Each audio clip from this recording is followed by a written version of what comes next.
అందరికీ నమస్తే, welcome back to my channel. నేను ఝాన్సీ. ఈరోజు వీడియోలో చాలా ఈజీగా ఇంట్లోనే స్వచ్ఛమైన నెయ్యిని ఎలా ప్రిపేర్ చేసుకోవాలో చూపిస్తున్నానండి. తక్కువ పాలతోటి ఎక్కువ మేగడిని కలెక్ట్ చేసుకొని నెయ్యిని మంచి స్మెల్ తోటి ఎలా ప్రిపేర్ చేసుకోవాలో నాకు తెలిసిన కొన్ని చిట్కాలతోటి మీ అందరికీ ఇవాళ వీడియోలో అయితే షేర్ చేస్తున్నానండి. సో వీడియోని ఇక్కడ కూడా స్కిప్ చేయకుండా ఎండ్ వరకు అయితే చూడడానికి ట్రై చేసేసేయండి. వీడియో మీకు నచ్చినట్టయితే ఒక చిన్న లైక్ చేయండి. మరి లేట్ చేయకుండా నెయ్యిని ఎలా ప్రిపేర్ చేసుకోవాలో చూసేద్దాం. నేను తీసుకునే పాలు అనేవి 1 లీటర్ పాలే అండి, కానీ చాలా ఎక్కువగా మేగడ అనేది వస్తుంది అనమాట. అది ఎలా అనేది ఇవాళ వీడియోలో మీ అందరికీ షేర్ చేస్తున్నాను. ముందుగా పాలని బాగా మరిగించుకోవాలండి. 5 నిమిషాల నుంచి 10 నిమిషాల వరకు బాగా మరిగించుకోవడం వలన పాల మీద మేగడ అనేది ఎక్కువగా వస్తుంది. మీరు పాల మీద మేగడైనా తీసుకోవచ్చు, లేదంటే పెరుగు తోడు పెట్టుకున్న తర్వాత మేగడ ఉంటుంది కదండి, దాన్ని కూడా తీసుకోవచ్చు. ఎలా తీసుకున్నా ఏం కాదు. ఇలా తీసుకున్న మేగడ అంతా కూడా ఇక్కడైతే నేను చూపిస్తున్నది వచ్చేసి ఒక 1 వీక్ నుంచి కలెక్ట్ చేసుకున్న మేగడండి. ఇదంతా కూడా చక్కగా బాక్స్లో పెట్టుకొని ఫ్రిడ్జ్లో స్టోర్ చేసుకుంటూ ఉంటాను. ఎక్కువగా అయిన తర్వాత దీన్ని తీసుకొని మనం నెయ్యిని ప్రిపేర్ చేసుకోవాలి. అయితే చాలామంది నాలాగానే పాల మీద మేగడతోటే నెయ్యిని అయితే ప్రిపేర్ చేస్తూ ఉంటారంటే, ఇంకొంతమంది అయితే పెరుగు మీద మేగడతోటి అయితే చేస్తూ ఉంటారు. పాల మీద నుంచి మేగడని కలెక్ట్ చేసుకొని నెయ్యిని ప్రిపేర్ చేసేటప్పుడు కాస్త పెరుగును అందుట్లో వేసుకోవడం వల్ల మనకి పులుపు రాకుండా మంచి స్మెల్తో అయితే చానాల వరకే ఉంటుంది అనమాట. చాలామంది అంటారు కదండి, మాకు పాల మీద మేగడ నుంచి తయారు చేసుకునే నెయ్యి అనేది కొంచెం పుల్లగా ఉంటుందని. అందుకే ఈ చిన్న టిప్ని అయితే షేర్ చేస్తున్నానండి. ఇప్పటివరకు ట్రై చేయని వాళ్ళు అయితే ఒకసారి ట్రై చేసి చూడండి, మీకే అర్థమవుతుంది. ఇలా తీసుకున్న మేగడంతా కూడా డీప్ ఫ్రిడ్జ్లో స్టోర్ చేసుకుంటూ ఉంటాం కదండి, పాడవకుండా ఉండడం కోసం. దాన్ని తీసుకొని బయట పెట్టుకోవాలన్నమాట. బయట పెట్టుకున్న తర్వాత ఇదైతే రూమ్ టెంపరేచర్లో పెట్టుకోవాలి. పూర్తిగా మనకి మేగడలాగా క్రీమ్ లాగా వచ్చేలాగా అయ్యేంత వరకు అయితే బయట ఉంచుకోవాలి. ఆ తర్వాత మనం నెయ్యిని ప్రిపేర్ చేసుకోవాల్సి ఉంటుంది.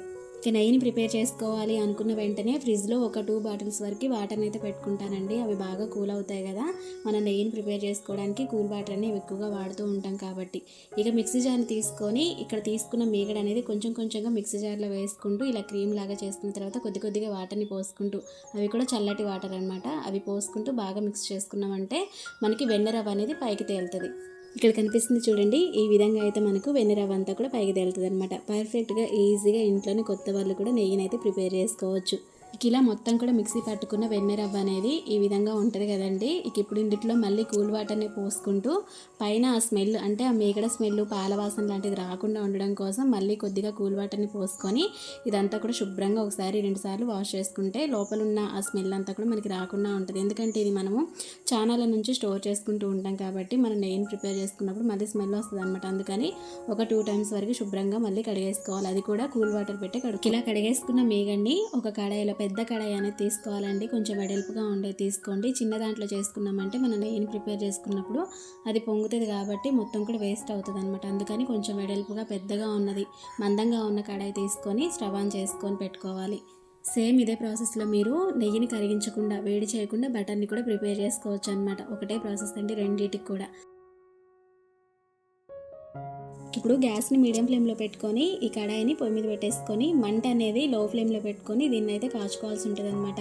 చక్కగా నెయ్యి అనేది మంట మీడియం ఫ్లేమ్లో ఉంటేనే మంచి సువాసనతో వస్తుందండి. హై ఫ్లేమ్లో పెట్టేస్తే కొంచెం మాడిపోతూ ఉంటుంది అనమాట లోపల. మనకి చూడండి ఫ్రెండ్స్, వేసిన వెన్న రవ్వ అంతా కూడా కరగడం స్టార్ట్ అయిపోయింది కదండి. మనకి ఫస్ట్ అయితే ఇది పాలు విరిగిపోతే ఎలా ఉంటుందో అలా అయితే ఉంటుంది అనమాట. ఆ తర్వాత బాగా మరిగించుకున్న తర్వాత నెయ్యిలాగా తయారవుతుంది. ఇలా నెయ్యిని ప్రిపేర్ చేసుకునేటప్పుడు దగ్గరుండి ఒక గరిటెతోటి చక్కగా కలుపుకుంటూ ఉండాలండి, లేకపోతే ఊరికనే మాడిపోతూ ఉంటుంది, లోపల అడుగు వస్తూ ఉంటుంది అనమాట. అందుకని దగ్గరే ఉండి చూసుకుంటూ కలుపుకోవాలి. ఇలా నెయ్యిని కాచుకునేటప్పుడే చాలామంది ఇందులో కరివేపాకు కానీ, లేదంటే మెంతులు కానీ, తమలపాకు కానీ ఎవరెవరి ఫ్లేవర్కి తగ్గట్టుగా వాళ్ళు మంచి స్మెల్ రావడం కోసం వేస్తూ ఉంటారండి.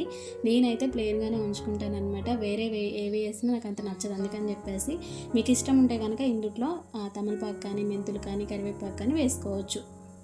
ఇదిగోండి ఫ్రెండ్స్, ఈ విధంగా మంచి గోల్డెన్ బ్రౌన్ కలర్ వచ్చిన తర్వాత స్టవ్ ఆపేసుకోవాలండి. ఇది తయారు చేసుకునేటప్పుడు ఇల్లంతా కూడా మంచి సువాసన వస్తూ ఉంటుంది అనమాట.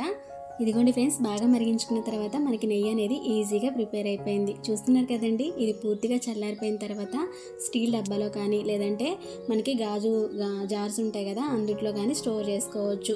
అయితే ఇది స్టోర్ చేసుకోవడానికి ప్లాస్టిక్ వాడకండి, ఎందుకంటే చాలా వరకు స్టోర్ చేసుకుంటూ ఉంటాం కాబట్టి ప్లాస్టిక్లో ఉండే ఆ ఎక్స్ట్రా స్మెల్ అనేది నెయ్యిలోకి వస్తుంది అనమాట. అందుకని స్టీల్ కానీ లేదంటే గాజు జార్లో కానీ స్టోర్ చేసుకోవచ్చు. స్టోర్ చేసుకునే ముందు కొంచెం వడకట్టుకోండి. అయితే ఇది పూర్తిగా చల్లారిపోయిన తర్వాతనే మీరు దీన్ని వడకట్టుకొని స్టోర్ చేసుకోండి. చూసారు కదండి, స్వచ్ఛమైన నెయ్యి అనమాట. ఎంత బాగుందో కదా. హెల్త్కి కూడా చాలా మంచిదన్నమాట. బయట కొనేవి కాకుండా ఇంట్లోనే ఈజీగా ఇలా ప్రిపేర్ చేసుకోండి. కొత్త వాళ్ళకు కూడా ఈజీగా అర్థమయ్యేలాగా ఈ చిన్న వీడియో మీకు నచ్చిందని అనుకుంటున్నాను. మీకు ఈ వీడియో నచ్చినట్టయితే తప్పకుండా లైక్ చేయండి. మీ ఫ్రెండ్స్ అండ్ ఫ్యామిలీ మెంబర్స్ కూడా షేర్ చేసేసి మరిన్ని యూస్ఫుల్ వీడియోస్ కోసం మన ఛానల్ని సబ్స్క్రైబ్ చేసుకోండి. మరొక మంచి వీడియోతోటి మళ్ళీ కలుసుకుందాం. మరి అంతవరకు మీ Jhansi. See you to next video. Thank you for watching. Bye bye.